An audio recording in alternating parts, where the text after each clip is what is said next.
പരിശുദ്ധനായ ദൈവത്തിൻ്റെ തിരുനാമത്തിൽ എല്ലാ പ്രിയപ്പെട്ടവർക്കും സ്നേഹവന്ദനം. ഇത് പ്രഭാത സന്ദേശം.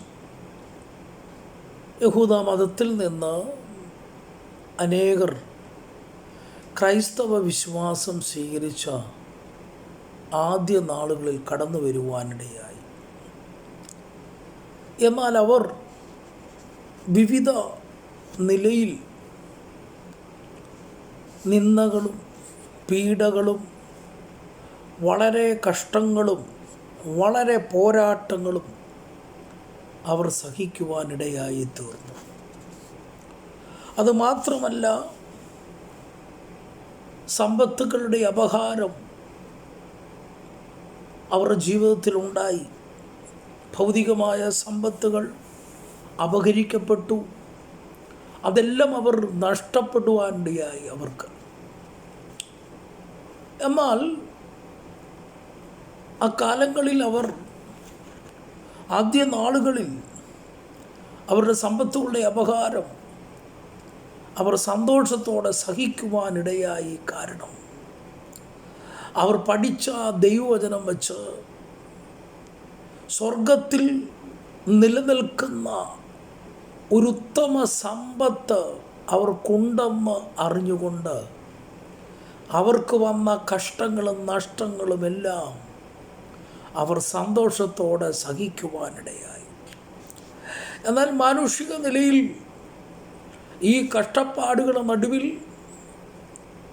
അവർ പിന്മാറിപ്പോകുവാനൊക്കെ ആഗ്രഹിക്കുവാനിടയായി. എന്നാൽ അവരെ കർത്താവിൽ ഉറപ്പിക്കുവാൻ പൗലോസ്ലീഹ വളരെ ശക്തമായി മുന്നോട്ട് വരുവാനിടയായി. എബ്രായലേഖനം 10-ാം അധ്യായത്തിൻ്റെ 35-36 വാക്യങ്ങൾ നാം ഇങ്ങനെ വായിക്കുന്നു. അതുകൊണ്ട് മഹാപ്രതിഫലമുള്ള നിങ്ങളുടെ ധൈര്യം തള്ളിക്കളയരുത്.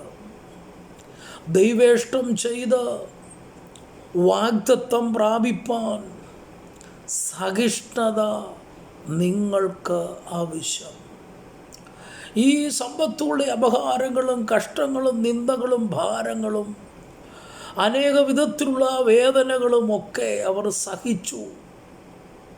അവർ വളരെയധികം ഭാരത്തിലും വേദനയിലുമൊക്കെ അവർ വിശ്വാസ ജീവിതം നയിക്കുമ്പോൾ അവരോട് പറയുകയാണ്, അതുകൊണ്ട് മഹാപ്രതിഫലമുള്ള നിങ്ങളുടെ ഈ ധൈര്യം തള്ളിക്കളയരുത്. നിങ്ങൾക്ക് ലഭിക്കാൻ പോകുന്ന ഏറ്റവും ശ്രേഷ്ഠമായ മഹത്തായ ഒരു പ്രതിഫലമുണ്ട്. അതുമാത്രമല്ല, ഈ കഷ്ടതയുടെ നടുവിൽ നിങ്ങൾക്ക് ലഭിച്ചിരിക്കുന്ന വലിയൊരു ആത്മവിശ്വാസം, ഒരു വലിയ പ്രത്യാശ, അത് ഒരു ചെറിയ കാര്യമല്ല. അത് നിങ്ങൾക്ക് ലഭിക്കാൻ പോകുന്ന വിലയേറിയ വാഗ്ദത്തങ്ങളുടെ മുന്നോടിയാണ്. അതുകൊണ്ടാണ് 36-ാം വാക്യത്തിൽ അപ്പോസ്തലൻ കൂട്ടിച്ചേർത്തു, ദൈവേഷ്ടം ചെയ്ത് വാഗ്ദത്തം പ്രാപിപ്പാൻ സഹിഷ്ണുത നിങ്ങൾക്കാവശ്യം. ഒരു കാര്യം നേടുന്നതിന് വേണ്ടി ചില കാര്യങ്ങൾ നമ്മൾ ചെയ്തേ പറ്റത്തുള്ളൂ. ചിലത് നേടുവാൻ, ചില വിടുതലുകൾ, അനുഗ്രഹങ്ങൾ പ്രാപിപ്പാൻ ചിലത് നാം ചെയ്തേ പറ്റത്തുള്ളൂ. ഇവിടെ അപ്പോസ്തലൻ പറയുകയാണ്, മഹാപ്രതിഫലമുള്ള മഹത്തായ പ്രതിഫലമുള്ള നിങ്ങളുടെ ആത്മവിശ്വാസം, പ്രത്യാശ നിങ്ങൾ തള്ളിക്കളയരുത്. എന്നിട്ട് പറയുകയാണ്, നിങ്ങൾക്ക് വച്ചിരിക്കുന്ന വാഗ്ദത്തം പ്രാപിപ്പാൻ 2 കാര്യങ്ങൾ നിങ്ങൾ ചെയ്യണം. 1, നിങ്ങൾ ദൈവേഷ്ടം ചെയ്യണം.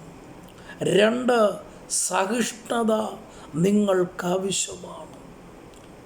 എങ്ങനെയാണ് വാഗ്ദത്തം പ്രാപിക്കുക? Receive the promise. എന്ത് കാര്യമൊക്കെ ചെയ്യണം അതിനു വേണ്ടി? 1, ദൈവത്തിൻ്റെ ഹിതം, ദൈവ ഇഷ്ടം നാം ചെയ്യണം. 2, നീഡ് ഓഫ് പേഷ്യൻസ് നമുക്ക് ആവശ്യമാണ്, സഹിഷ്ണുത ആവശ്യമാണ്. ഈ ദിവസങ്ങൾ ചിലത് പ്രാപിക്കുവാൻ, ചില വാഗ്ദത്തങ്ങളും അനുഗ്രഹങ്ങളും പ്രാപിക്കുവാൻ നമുക്ക് സഹിഷ്ണുത ആവശ്യമാണ്. ആമേൻ. ദൈവേഷ്ടം ചെയ്തുകൊണ്ട് മുന്നേറാം. അതിനായി ദൈവം നമ്മെ എല്ലാവരെയും ധാരാളമായി സഹായിക്കട്ടെ, അനുഗ്രഹിക്കുമാറാകട്ടെ. ആമേൻ.